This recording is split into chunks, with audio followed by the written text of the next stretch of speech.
So when you take this plan of the foreign earned income exclusion by the IRS, which really only cares about where you are and not where the money is made, and you have Panama, which only cares about where the money is made and not where you are, and they kind of fit together hand in glove. So for most people, this is an excellent strategy to reduce at least the first $112,000 worth of taxable income. Are you tired of trying to keep ahead in the rat race, only to have so much of your hard-earned money going to the tax collector? Equity doesn't pay the bills. Retirement savings don't pay you now, and there are only 24 hours in a day to work. The only solution is passive income that pays you 24/7 now, not 40 years from now. From vetted investment opportunities to tax saving strategies, let John guide you through all the confusion and take control of your financial life in pursuit of financial freedom. So sit back, relax, and welcome to the Wealth and Freedom Nexus.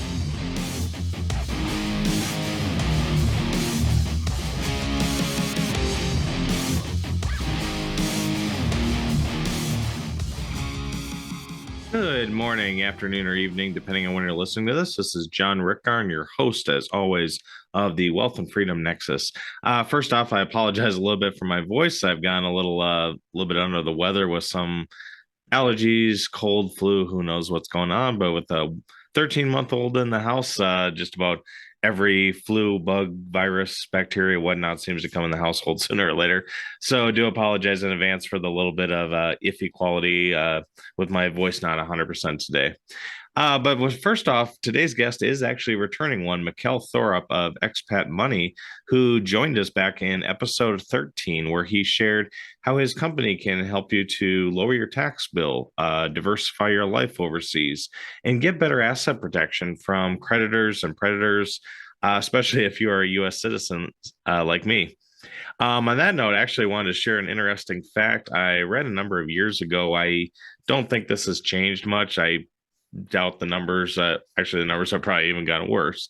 But at the time of this recording here in 2022, the U.S. population is about 330 million residents. I'm rounding here a little bit. While Japan, another top-end country, first world if you want to call it, Japan's population is less than half of that, at 125 million. So you may just automatically think, oh, okay, well, Japan's population is, less than half than the U.S. It seems to be, reasonable that there's fewer than half the number of attorneys in Japan as there are in the United States. It should be relative, from country to country, you'd think, especially with, first world countries, UK, United States, Japan, etc. However, this is actually interesting and frightening at the same token. There are more graduating law students every year in the U.S. That's just graduating law students from wherever, Harvard, Yale, or, smaller schools that, churn out law students every single year. There are more of graduating law students every year in the United States than there are in totality of practicing attorneys in Japan. Just give you a scope of how litigious the society is we have in the U.S. I'm sure you've been driving around and probably seen, legal ads on TV or big billboards of, hey, you've been in a car accident. Do you feel you've been wronged? Were you at this camp? Were you exposed to asbestos 40 years ago or whatever the case may be? Call us and we'll get you millions and millions of dollars and so forth. So just one little tidbit I kind of wanted to share as far as how litigious the United States is just based on the number of graduating law students every year in the U.S. compared to practicing attorneys in all of Japan. And that's not even getting the numbers of practicing attorneys here in the United States. I have no idea what the number is. My opinion, it's probably too many. But with that, like I said, Mikkel is a returning guest from episode 13. Highly, highly encourage you to check out his podcast. You can find that in the show notes, as well as free tickets to his upcoming annual summit via Zoom. I actually thought this event was in person, but he did correct me. So I'm actually going to be going online shortly, getting my free tickets, because there'll be a lot of interesting topics from, tax planning, asset protection, overseas diversification, many of the topics we'll touch on today, as well as, or that we had in episode 13, but obviously a little bit more of a deep dive, as I believe his summit is over the course of 5 days. And I think you can pick and choose, it's all online, so you can pick and choose which events, which speakers and whatnot you want to see, attend, so on and so forth. But I wanted to take a little bit more of a narrow step with today's episode, is that Mikkel, while he was born in Canada and has lived in, I think, or been in, I think, over 100 countries worldwide, he has actually lived in Panama for a number of years, and wanted to bring him on to showcase Panama's appealing tax climate, cost of living, not to mention the overall climate. If you're wanting beaches, more tropical climates, are sick of snow or cold weather, depending on where you're living and where you listen to this.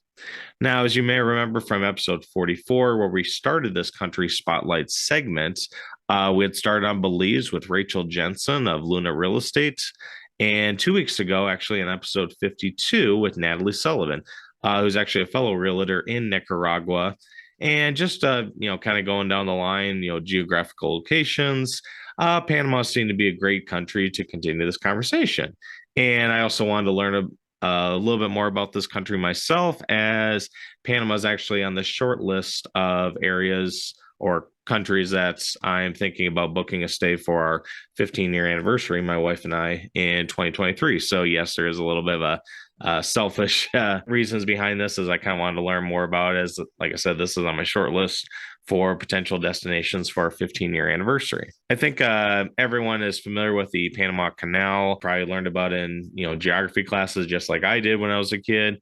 Its geographical significance to worldwide trade. Basically, it drastically cuts down the shipping time for ships, where back in the 1800s and even to the early 1900s, ships from one end of the world to the other basically had to go all the way down through South America, clip the edge of Chile and Argentina, not too far from Antarctica, and then go back up, and if they're going to Africa or Europe or whatnot. And by building the Panama Canal, it basically became a tollway where ships come through, pass through every single day. And just like a toll road that I might see in the United States, every ship and every cargo that goes through has to pay a toll to get in from one end of Panama to the other. So it really is a marvel of engineering, and has greatly impacted worldwide trade. And as we become more and more of a global economy, I think that's going to get even more important. And Panama does own the Panama Canal, so it is kind of like a ATM machine, if you will, that every cargo ship that goes by, they get a toll for that, and then that toll just gets reinvested in their local economy. Panama is also a US dollar economy, so you don't have to worry about exchange rates. You don't have to worry about what's the currency worth? Is it going up? Is it going down?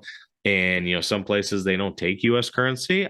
Panama very much will accept the US dollar, just as it will their official currency, the Panamanian Balboa. And that is actually pegged 1-to-1 for US dollar to the Balboa. So whether the US dollar is going up or down or whatever in value versus exchange rates with other countries like the euro or Mexican peso, for instance, $1 is pegged to one Panamanian Balboa, 1-to-1 ratio. So it's, pretty stable, a very stable economy as well. And, if you're in the United States here, like me, you probably heard about the recent destruction of Hurricane Ian that hit the Caribbean, Florida, Puerto Rico, Cuba, so on and so forth, which obviously seems to happen every single year during hurricane season. Question of how many and how forceful or violent those storms are. Panama is actually pretty well insulated from tropical storms and doesn't get hurricanes. To me, that's another great reason to look at this country as a vacation spot or a plan B option to live and invest in. So with that, I'm going to get into my detailed interview here with Mikkel after a word from these sponsors. Buying rental homes are one thing, but buying older homes could bring more headaches for a new real estate investor. Outdated wiring, cracking foundations, and hazardous materials like asbestos are not things a beginning investor should have to deal with nor worry about. Why not start with a brand new construction home in one of the fastest growing areas in the US, Central Florida?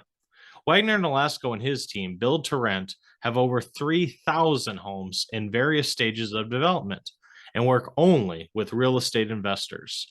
Their new homes feature tenant resilient amenities like vinyl floor plank, lower insurance premiums than older homes, and possibly even very low property taxes for the first year or two.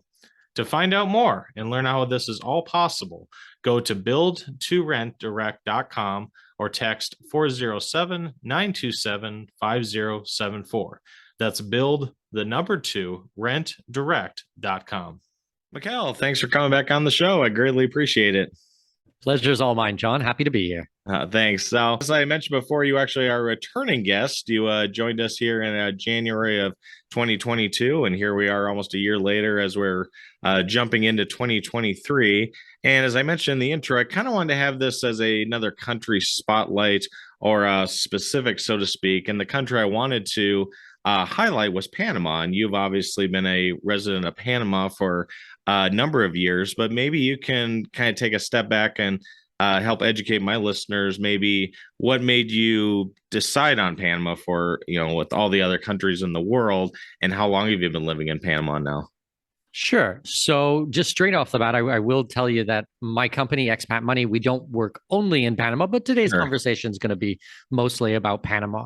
Yes, I love it here. I mean, Panama is a gorgeous country. We've been here as a family for about 3.5 years. Okay. Now, I first came here when I was hitchhiking and backpacking through Central America back in 2003 or 2004, I want to say. Okay. And just had good memories of the place. And I was living in the Middle East. I was living between, in Abu Dhabi. So, Abu Dhabi and Dubai in the UAE.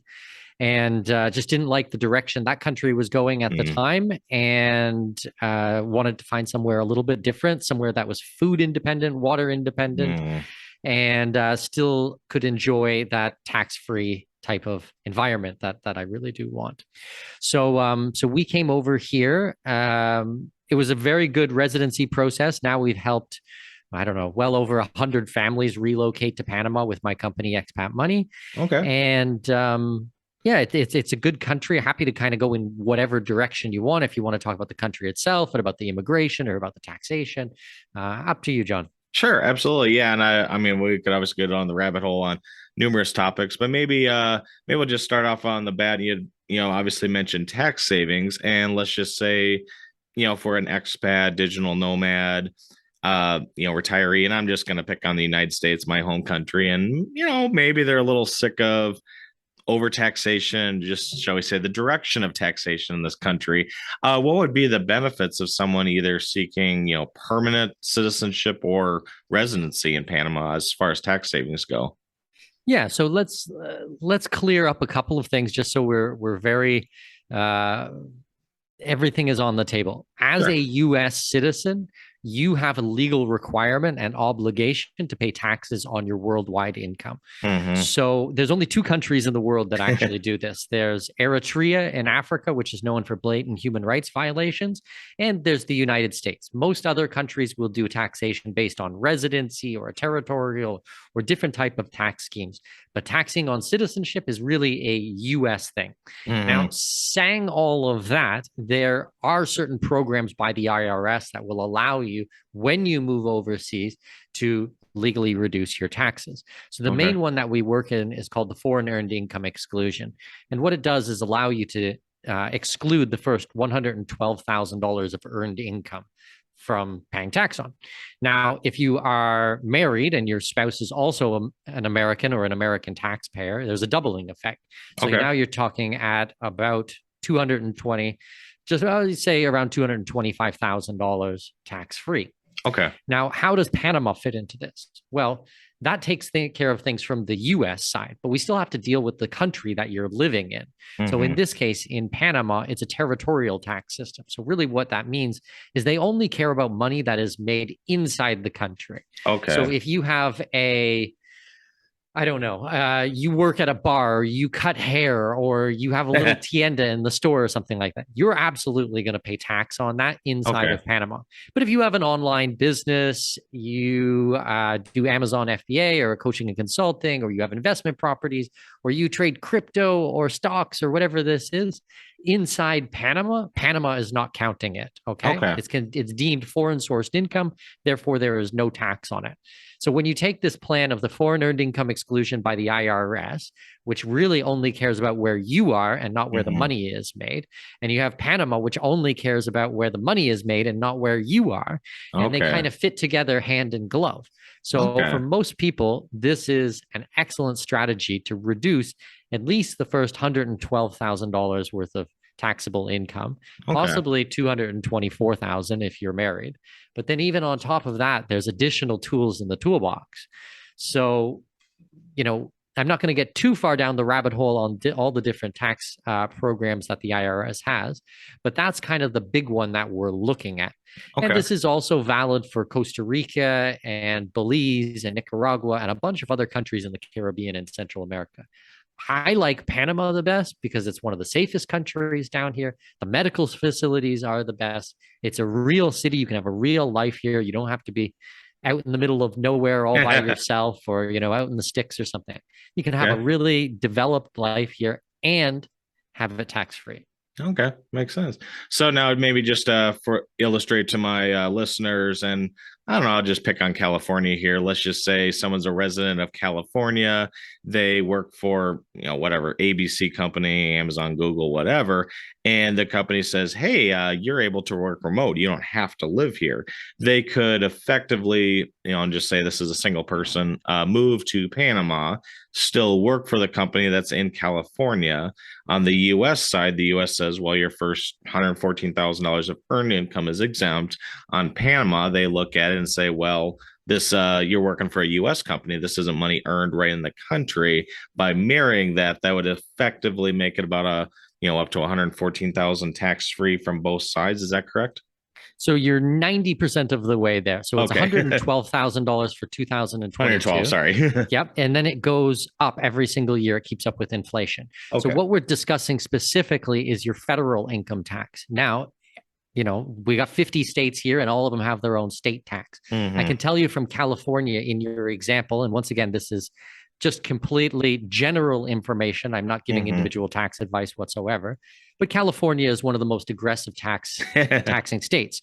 So what we would do in this case is we would actually move you to Florida or Texas or one of the other states that has zero tax, and we would change over your driver's license and you register to vote and your primary residence and your library card and your bank account and yada, yada, yada, yada. And we would file your taxes for 1 year in the zero tax state, excuse me.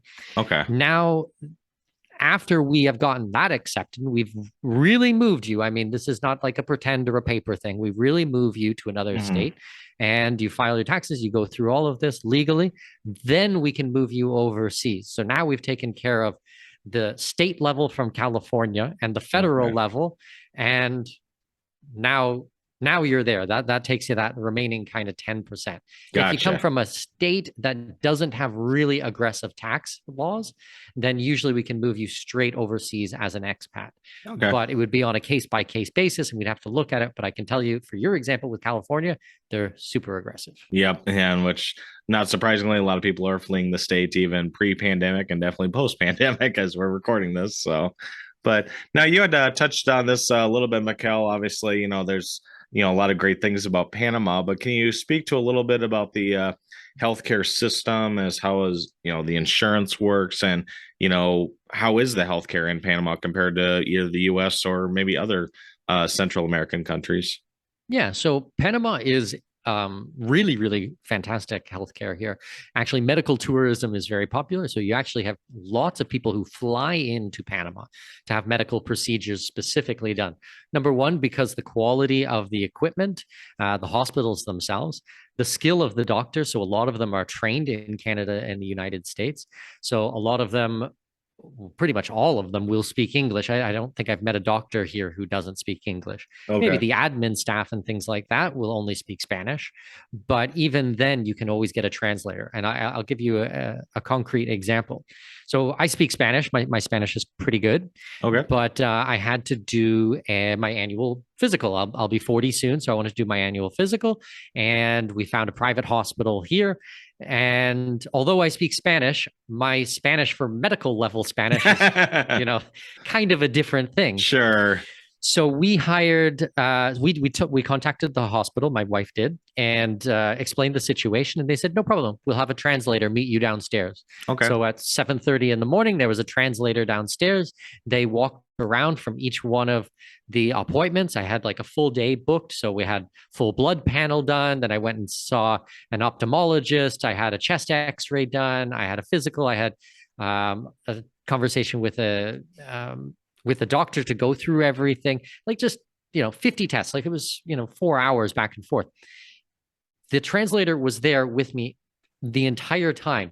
They even came with us, took us for our lunch, a little cafe. I had an espresso. Like this wasn't hospital food by any means, and went through the whole thing. And we paid, I think it was $625 for all of the tests, the translator, the private appointment with the doctors, everything, no lineups. It was like, you ever been to Disney and they have those VIP passes? Yeah. And they're like thousands of dollars and you skip all the lines. That's what this was. Okay. And yeah, the place is beautiful. I was doing another interview the other day and I said, yeah, when I went to the hotel, and I was like, sorry, hospital, because it felt like a hotel, like they've got valet service there. And like, it's so different than what we're used to. I mean, I'm Canadian citizen. Our healthcare is a total nightmare. It's such a mess. But back on point. Yes, they have medical tourism here. People who live in the country have good access to public healthcare. I do private for everything, so I have private insurance. Okay. There's a John Hopkins hospital here, not too far away from where I live. So, we've had to go there before for different things and lots of different opportunities. So I think it's important, whether you're my age, like 40 years old, or you're a retiree, or you got kids, or whatever kind of age group you're thinking about here, having access to world-class medical facilities is something you should certainly look at as an expat. This week's podcast is brought to you by Spartan Invest. Spartan currently manages hundreds of turnkey properties across Alabama and Tennessee, and is where I personally bought my first out-of-state turnkey property. In fact, I have 2 properties with them now, and both tenants just renewed for another 2 years. That should tell you the quality of their team and their due diligence. If you are a first-time investor or are looking to expand your real estate portfolio, check out SpartanInvest.com. Yeah, it makes sense. I mean, and I've heard stories too where they've actually ran numbers, like you said, the medical tourism, where you could, fly to, whether it's Panama or some foreign country, have a baby, get surgery, stay there for 3 months, and then fly back, and it's still like a third of the cost is what it would be in the US. But yeah, $625. I mean, I could see that just being with just a translator in the United States here. For sure. Well, and then that's paying out of pocket for these types of things. I still get to claim that on my insurance as well. So, like I said, I have private health insurance. I think we pay, my last provider, I was paying about $6,000 a year for a family of 3. Wow. Now, me and my wife, we've had another baby. Okay. And we changed providers and got even more stuff added. I was already at a platinum level, but we went for, I don't know. I don't even know what it's called, but it's a different provider and has all these other things. Even has free access to airport lounges around the world. So as we travel, our health insurance gives us access to the airport business class lounge. So it's really funny. So it's kind of like a AAA benefit on top of it. Yeah, exactly. So I think that's about $12,000 a year for inpatient, outpatient, full medical, full dental, maternity, everything for a family of 4. Yeah.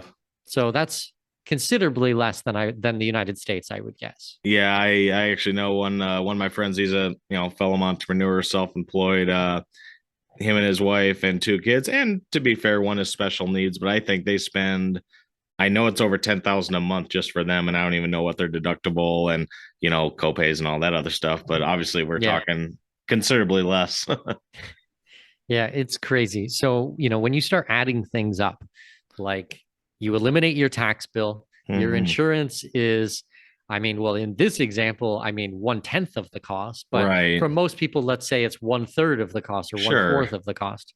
And now let's add in the fact that the cost of living here in Panama is probably half of what you're going to pay back home. Okay. And you're going to naturally be eating organic fruits and vegetables, because they don't have Monsanto spraying crap all over the fields all day long. So you can have a healthier quality of life. And, the sun's shining here in Panama almost every single day. I mean, in California, okay, fine. Yeah, you've got some great sunshine, but it's going to cost you a lot of money with that, state tax and federal tax. In Canada, where I grew up, heaps of tax. And there's no sun for 7 months of the year, and you're going to get what's it called? SADS. It's this. I can't remember the acronym, but it's basically you don't get enough vitamin D. Oh, and yep, and kind of like a mild depression because you're exposed to darkness so much. Yep, I can't remember what that is either. Yeah, but I've got huge floor-to-ceiling windows and lots of bright sunlight coming in all day long, and we just don't deal with that kind of stuff here. So overall, your health and your well-being and your cost of living and your standard of living is just so fantastic down here. I'm a big fan. Cool. Now you kind of alluded to this a little bit, Mikkel. This kind of goes into our next talking point, but again, I'm talking about the U.S. here, where we've seen massive spikes in gasoline and electricity and heating cost and food, and I mean you just name it, and our transitory inflation is still 8 to 9%, give or take. Is that still the same in Panama, or are you experiencing that in a lesser amount, or is it kind of negated with the lower cost of living? So pretty much everywhere in the world, we are looking at rampant inflation. Now, Panama is a US dollar economy. So you basically export a lot of your inflation here to Panama. so we get, we're along for the ride. But that's just what's happening in the world right now. I mean, today's conversation is not really about the why that's happening or my opinion about it. I mean, I'm happy to come back and discuss all of those things because I am very opinionated. But that's the same here as it is anywhere in the world. Okay, makes sense. So, taking a step back, and obviously this kind of goes into your company, your staff to help others seek second residency, second citizenship, digital nomad lifestyle, whatever. Now, for years, Panama was kind of regarded as a, I don't know if you want to say easy country to get residency in, but I believe they made some additional changes in 2021 that made it a little bit more either difficult or expensive. Can you speak to both of maybe how it was and what it is now for those seeking residency in Panama? Sure. So what happens anytime in the world is with different residency programs, they never get cheaper and they never get easier. Right. This is kind of one directional. It's unidirectional. So Panama on August 6th of last year of 2021 decided they were going to change one of their most popular visas.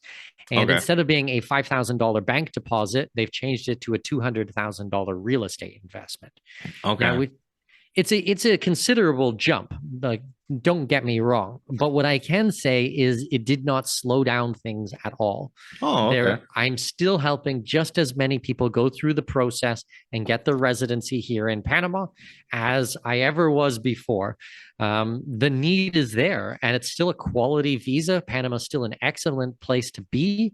So it doesn't really matter. I mean, you just need to fork out a little bit more money. But what you get is a real property in a safe country. You can either live in it yourself or you can rent it out. I deal with some turnkey investments. People can expect around the 5 to 6% cash on cash return for it. And it qualifies them for their residency. We rent them out to the multinational companies here because of the Panama Canal, and fully managed. And okay, it's not going to make you a millionaire tomorrow by any means, but it's safe and stable, and it ticks a lot of the boxes. Okay. So I think that, yes, they have made a lot of the changes to the visa, especially the price point, but it's still a very good option and very attractive for most people. Okay. And like you alluded to, it isn't like, oh, we made the big jump in 2021 and now you've seen a 50% decline in people seeking it. It's pretty much the same. No, so the following 3 months, 4 months, something like that, we did see a dip. Okay. But now it's as busy as it ever was. People just got their head around it. And it's right in line with a lot of the other programs. Costa Rica is 150,000, Colombia is 160,000, Mexico's 200,000, Brazil, depending if you're in the north or the south, but it's 200,000. All of these countries are kind of in this price point. Now, if you cross the pond and you go over to Europe, you're looking at 500,000 euros. Malta is €1 million for citizenship. Wow. Spain's 500,000. So, and that's euros. So, I mean, that now is starting to get into something that you really need to think about. But for Panama, most of my people, I work with them one-on-one. I have trusted partners here. They buy the places sight unseen. They don't really care. We just do it video. It's going to go into the rental pool anyways. That it's going to get rented out, and it qualifies you for your visa. I always encourage people to come down and see, but if it doesn't make sense from a time point standing, or the cost involved for flying down for an extra trip and paying for the hotel and everything, then that's fine. Then we take care of everything for them. We can do a POA with our lawyers, and so it's good. Sounds good. Makes sense. No, yeah, it does. So obviously the highlights of Panama, we have a lower cost of living, obviously great climate, as well as potential tax savings depending on your individual situation. Maybe just as one final note, or maybe if there is any cons per se of living in Panama. And again, speaking as a U.S. citizen, we've been hearing Hurricane Ian and obviously previous hurricanes ripped through the Caribbean, Puerto Rico, Cuba, Florida, etc. Is Panama prone to natural disasters like hurricanes, or is it being closer to the equator, not nearly as violent? So Panama, although most people wouldn't guess it, actually runs east to west, not north to south. So we don't get any of the hurricanes here. It's not in that path whatsoever. It hits other countries, more north and in the Caribbean that are not too far away, but we don't even get a storm. Like, it's not even like, we get the edge of it or the tail of it or anything like that. We get nothing. Like, I didn't even know, if I didn't watch the news or something, or I don't watch mainstream media, but the geopolitical shows that I like, or the news, by independent people on podcasts, then I wouldn't have even known that was happening. Like, you certainly couldn't see it out my window. Now, as for downsides about Panama, I mean, there are a few things, and I want to be completely transparent. It's hot here. Like, it's really hot here. Like, there's no question about it. If you're looking for a solid 4 seasons and cooler weather in the fall and changing of the leaves, Panama is not it for you. This is the Caribbean. Like, so, it's hot. Saying that, I mean, we run our air conditioners. I mean, there was a period of time I loved the heat so much we didn't even have the AC going and just get a bit of a cross breeze off the ocean. But these days I'm running the AC and it's fine. What else? Panamanians and Panama in general can be a little bit slow. This is Latin America. There's a lot of mañana, like, tomorrow. So I'm not saying anything bad. This is not a racial slur or something like that, but it's a reality here in Latin America. You need to know that it runs at a different type of time, like pace of life. Family is the most important thing here.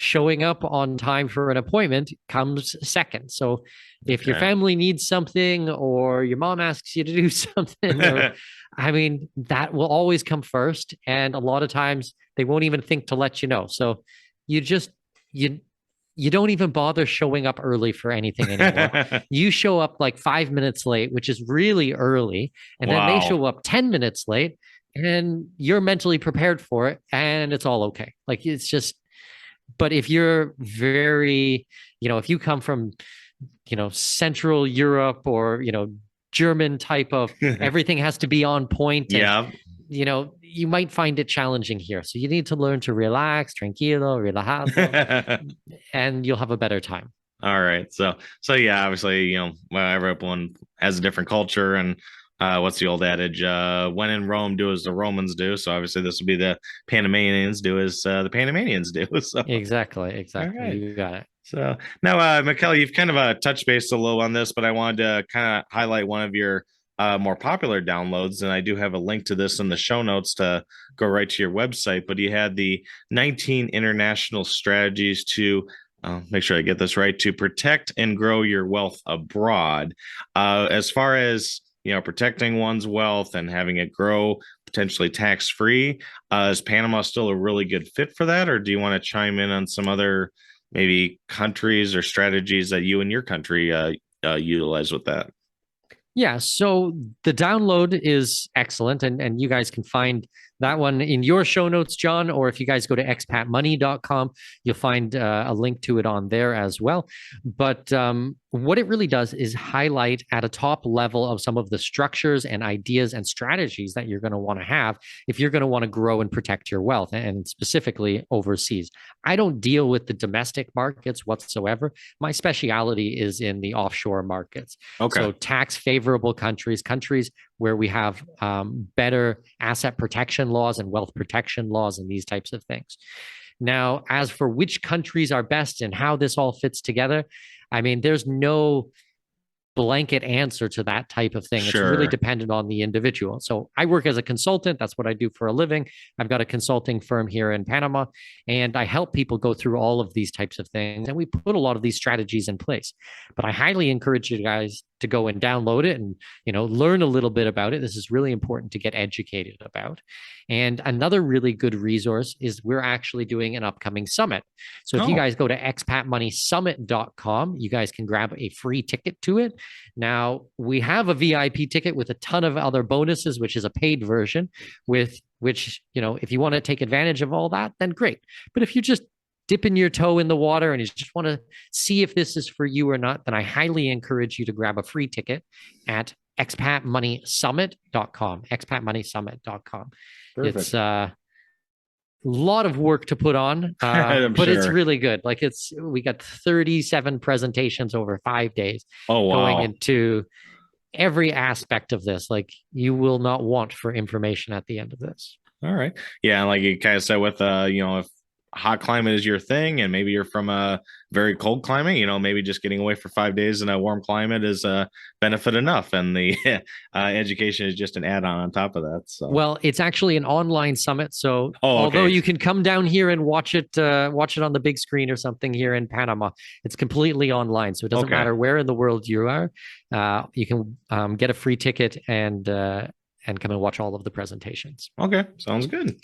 All right. And for those listening, I'll have all these links that Mikkel just mentioned in the show notes as well in a clickable format, so you don't have to hit rewind and double check the spelling or anything like that. So as we close this out, Mikkel, and I want to thank you again for taking the time to appear on my podcast again and educate my listeners. Now, if anyone, does go through and, downloads your resources, attends the summit, etc., and decide, yep, I want to take that next step of either moving to Panama or investing in Panama, getting second residency, or just maybe even opening a bank account in Panama, what's the best way to reach out to you and your team? So if it is just Panama, I want to do Panama, I want to buy a property here, I want to get my residency, then you can just use the contact us form on expatmoney.com and just write in the header or whatever, I want to move to Panama. I heard you on John's podcast and I want to move to Panama. Perfect. We'll take care of you. That's very, very easy. If you need the overall consulting and you need to get second passports and restructure businesses and deal with the US tax side and different jurisdictions, and you think it's a little bit more like you don't know where to go, then there's on our website, expatmoney.com, there's a big orange button in the right-hand corner that says work with us. There's a letter there.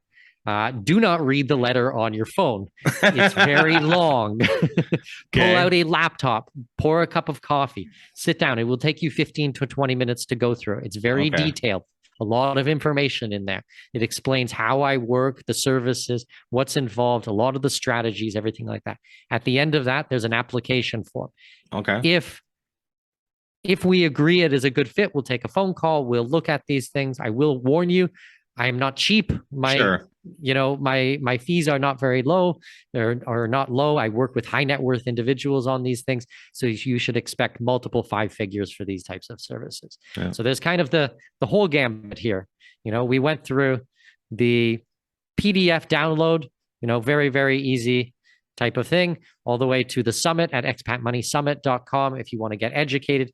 If you know Panama is right for you, just reach out to me. There's no extra charge for that. Okay. But if you need all the concierge service and all the bells and whistles, and you are a high net worth individual, then make an application and you can work with me. Sure.